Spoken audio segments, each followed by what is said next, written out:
लाहौर के इलाके मनावा अड्डा छेबिल के करीब हमसायों के झगड़े के दौरान तशद्दुद से 50 साला निगहत जाँ बहक हो गई हैं। इसी पर मजीद बात करेंगे डॉन न्यूज के नुमाइंदे वसीम रियाज से। जी वसीम, बताइएगा क्या वजह सामने आई है, क्यों 50 साला खातून पर इतना तशद्दुद किया गया?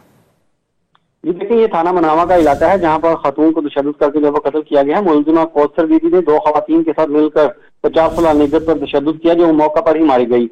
इब्तदाई तफ्तीश के बाद पुलिस ने ये बताया है कि कौसर बीबी को शक था कि इसके शौहर के मकतूला के बेटों के साथ जो है वो ताल्लुकात हैं, जिस पर इसने जो 2 खवातीन के साथ इसके साथ जो है वो घर में घुसकर इस पर तशद्दुद किया, जिसकी वजह से वो मौका पर ही हलाक हो गई। इत्तला मिलने पर पुलिस मौका पर पहुंची। पुलिस ने जाग हुआ से शवाहिद इकट्ठे करते हुए लाश को अपनी तहवील में ले लिया और जो खवातीन हैं इनको हिरासत में लेकर तफ्तीश का वो शुरू कर दी है।